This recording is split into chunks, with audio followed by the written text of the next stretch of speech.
Well, here we have a modern, high-efficient furnace. You will recognize it by the fact that it has an inducer wheel, plastic piping for exhaust. Normally that would be white, but in this case it's black because I'm cheap and that's the way we're going to do things. So here's a few common issues that you might see that you can correct yourself before calling a plumber. First things, you need to ensure that if you are doing a diagnosis in the dark with a flashlight, it is most likely that the power is out and you should not bother the man on call. You will need to be familiar with the use of a multimeter, things like screwdrivers and pliers, and my electrical troubleshooting flow chart. Starts with, is it making a weird noise? Can the noise be accounted for? No. Is it on fire? Yes. Replace component. Right? If the noise can be accounted for, test the component. Are you able to prove failure? No. Check something else. Yes. Replace component. Now this is true except for in the case of one component that I can demonstrate to you now. We can see that the inducer has come on, the little motor here. That's the first thing to happen. And the pressure switch will be satisfied. Then you may be able to see, get this over a little bit. There it is. The orange glow, that's an igniter, and then you will see flame. The next thing that will come on is the main blower fan. The only thing that does not fall into the flow chart is this. This part can be on fire. Nothing else can be on fire. Now, let's stop that heat column. There we go. Flame is out. The main blower fan is running. We had a successful cycle. Now, one other thing to note, quite common error. We'll move you down here. All modern furnaces have a door switch. Like this right here. If you have the door off on the blower side, you have no power to the unit. Check that. Also, you will need to check all your limit switches and your furnace filter. One of the most common calls that we get for furnaces that don't work is blocked filters, because there are temperature sensors, which are going to be very hard to see on this module, but they're in behind here, measures the air temperature in the unit, that will shut down the unit if the temperature is too high, and the temperature often gets too high if you have a clogged filter, because it doesn't allow enough air moving through the unit to cool it down. Also, let's see if we can get a little higher here. Oh, fucking terrible cameraman. It's a good thing I'm a decent gas fitter. Up here you will notice, perhaps, let's get in a little closer, two what are normally known as a rollout switch. If they have the little button in the center, they're a manual reset. You'll have to depress the little button in the middle with something to get them to reset if they've tripped. Those are an over temperature device. They sense that if the flame has come back out of the unit for some reason. Now I can demonstrate another common error that happens with these units quite often. The new style units. We'll get this to cycle again. Okay, so we've got our fan has come on. Pressure switch senses the air pressure from the fan.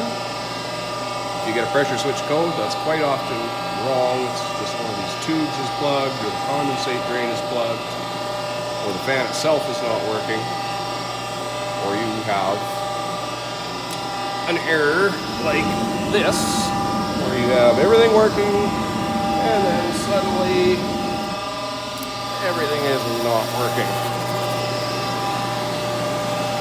All I did there is I put my hand over the vent pipe and blocked it off.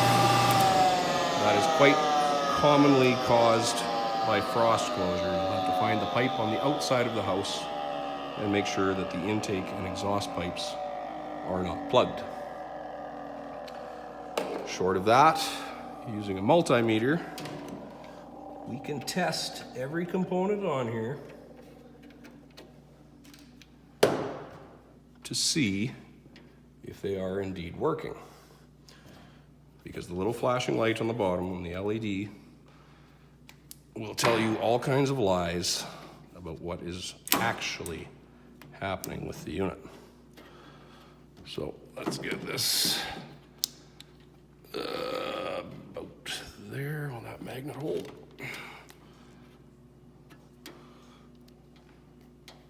Yeah, just barely.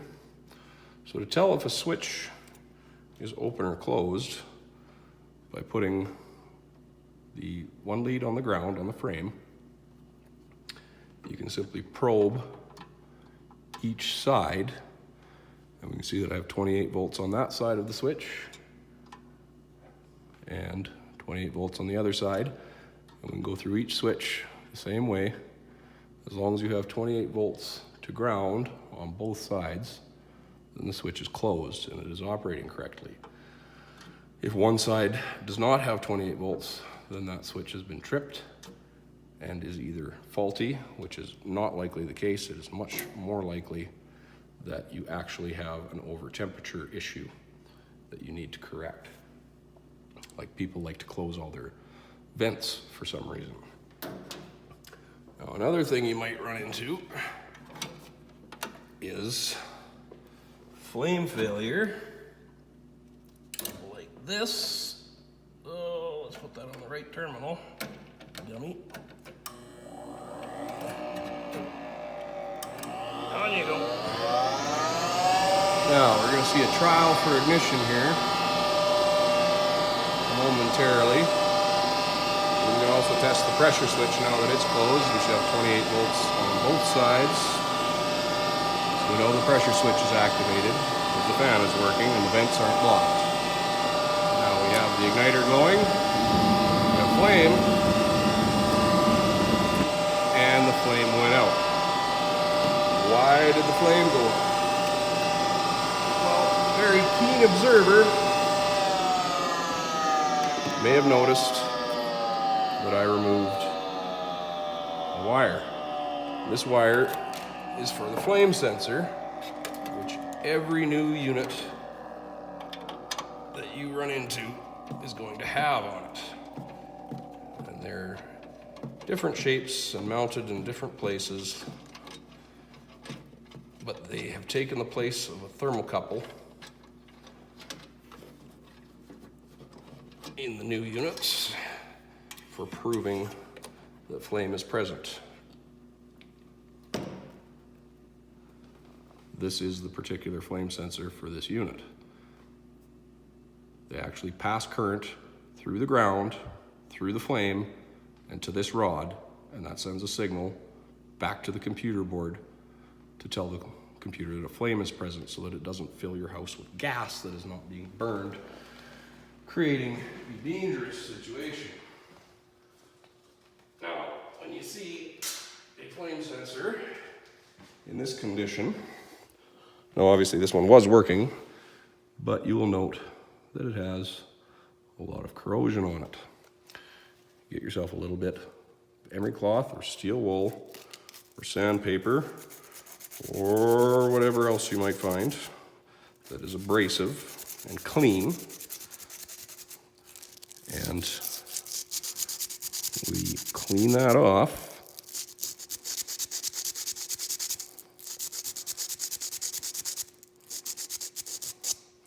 So it's nice and shiny again. Do not touch the metal portion with your fingers. The oils from your skin will coat the rod. They will burn and create an insulative layer on the rod. So only handle it by the ceramic portion or the little bit on the end or whatnot. Then you can, these are reusable. You just have to clean them and you can reinsert them and connect them again. So when you see that flame come on and go off immediately or shortly after it comes on, that is a flame sensor issue. The computer board believes that there's no flame present and shuts off the gas so that it's not going to flood the combustion chamber or the house with unburned fuel. Now this one's kind of a dingus to get at, but it's better than some I've seen. Now the other end of this circuit, or the other half of this circuit, you gotta make sure you plug it back in when you're done, is through the ground. So it is important to ensure that the circuit board down here actually has a good solid ground, that the wires are not loose, because that can cause the same issue. I'll put you guys back on the stand there. Okay, one of the other things that can happen is these tubes carry away the condensate. These furnaces all make water as part of their operation. It is a normal part of the function because they cool the exhaust down to the point that the moisture in it condenses. Every one of these units will have one or two or more of these tubes that drain the water out of, usually out of the collector box in the back, and sometimes up here off of the exhaust collector. Those tubes will drain to a condensate trap, which in this case is this little white plastic box that then exits out the side, which normally this would be connected to some PVC tubing that'll go down to your floor drain or to a condensate removal pump or some such item. If that trap is dirty or blocked, the system will fill up with water. You'll hear splashing in the fan and things won't work. It'll block the vents. Another thing to consider is your blower needs to be operating properly and not blocked or anything like that. One common issue that you will see, this right here, this fella is a capacitor.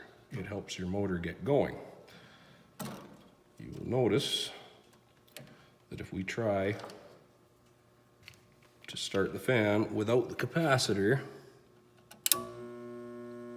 it just goes buzz and it's not turning. Unless we give it a spin, and now it will work. Never stick your hands in a fan. I am a trained professional.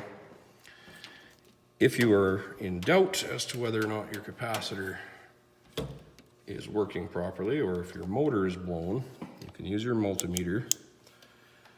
If you have a multimeter that can test for capacitance, you have to do this with at least one lead removed. You just put the leads across the capacitor. My meter takes a moment to charge the capacitor to test it. It tests 10 nanofarads. And if we look at the rating, it is a 10 nanofarad capacitor. So obviously it's good. We just have to plug it back in and it will work. So the only other tool that you will need for a proper diagnosis of a furnace is unfortunately a brain. If you do not possess a brain, do not attempt to repair your furnace. Call a serviceman, but do us a favor and wait till 8 in the morning. Don't call me at 8 at night. Thank you.